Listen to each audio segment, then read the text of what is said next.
Structural functionalism is one of the foundational frameworks used in sociology to analyze how societies are organized and how they maintain stability over time. Rather than treating it as a simple problem solving model, in this video we're going to take a closer look at what structural functionalism actually claims, what it explains well, and where its limits begin to show. Structural functionalism is one of the three major sociological paradigms, along with conflict theory and symbolic interactionism. Although it became most influential in the mid 20th century through the work of Talcott Parsons, its intellectual roots stretch back much further than that. One of the earliest influences was Herbert Spencer, a 19th century thinker who drew analogies between biological organisms and societies. Spencer observed that, much like a living organism, a society is composed of interdependent parts. Each part performs functions that contribute to the survival and continuity of the whole. Later sociologists refined this idea. Émile Durkheim focused on how shared values, norms, and collective beliefs create social cohesion, while Radcliffe Brown emphasized the stability of social structures themselves. These ideas eventually converged in Parsons' theory of social action, which frames society as a system striving for equilibrium. From a structural functionalist perspective, society is not simply a collection of individuals. It's a patterned system of relationships organized around social institutions such as family, education, religion, government, the economy, and media. These institutions are interdependent. Changes in one tend to ripple outward, affecting others in sometimes predictable and sometimes very unexpected ways. It's important to note that structural functionalism does not claim that all parts of society are morally good, fair, or just. Instead, it asks a different question. What functions do these structures serve, and how do they contribute to social stability or instability? This distinction is important. Functionalists analyze how institutions operate. They do not automatically defend them. When social arrangements function smoothly, society tends toward stability. When they don't, strain appears. Functionalists often describe this strain using organic metaphors, not because society is literally a body, but because breakdowns in coordination among the parts of the system produce observable consequences. For example, if a large portion of young adults are unable to transition into stable adult roles, employment, family formation, civic participation, a functionalist would not immediately blame individuals.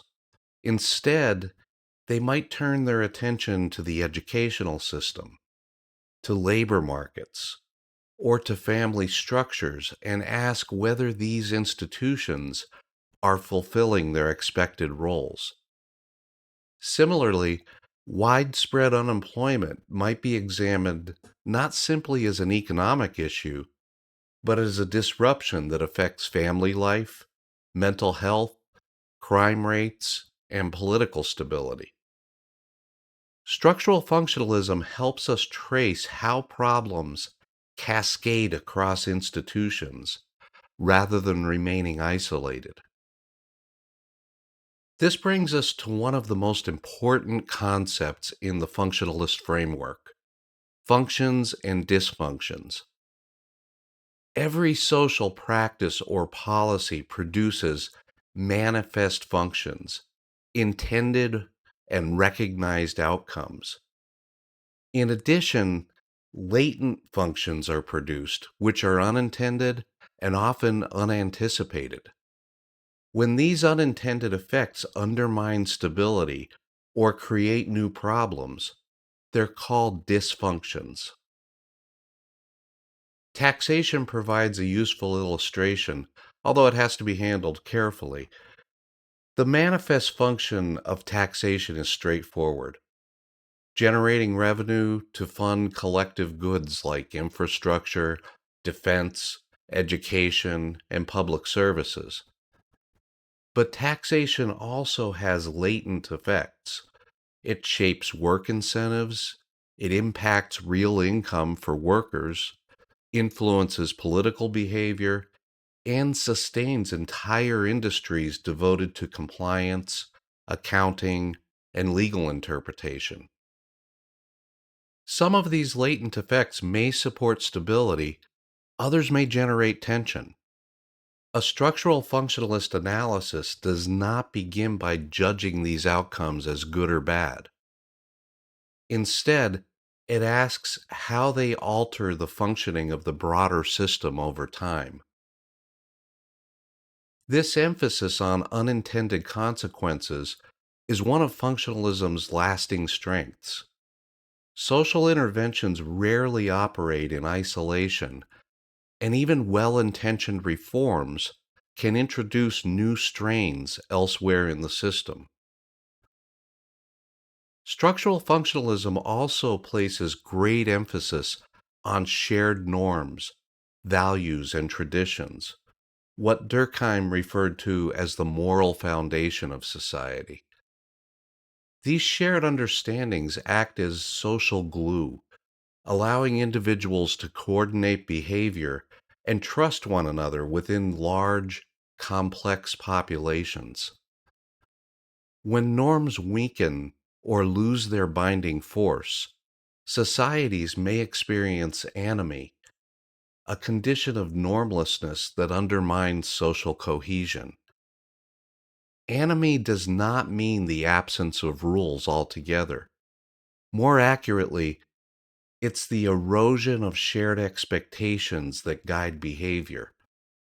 From a functionalist perspective, prolonged or rapid disruption of norms threatens the stability of social institutions themselves.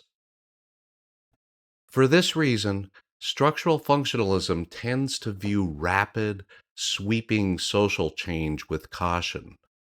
Incremental change allows norms and institutions time to adjust, minimizing unintended dysfunctions.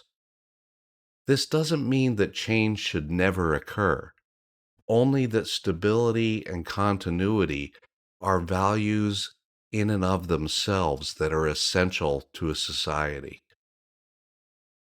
In short, structural functionalism offers a way of seeing society as a system of interlocking parts, each contributing, in complex and sometimes in contradictory ways, to social order. Its strength lies in explaining stability, continuity, and unintended consequences.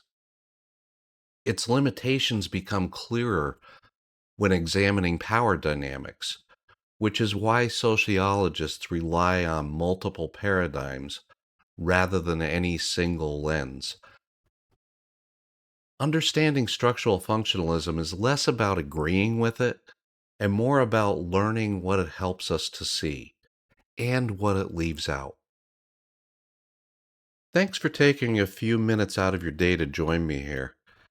If you connect with these thoughts and ideas and find them useful, you'll find more of this kind of work at Quiet Frontier. It's where I post much of my work on mind, meaning, purpose, and connection, along with a small storefront and a growing wiki. Thanks again for taking the time to watch. Take good care. There's not much difference day to day. No time to stop and pray to my God. Won't you grant me some relief? obligations and ordeals.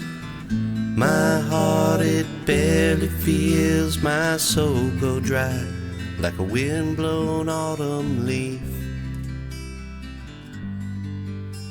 So many faces fill my mind.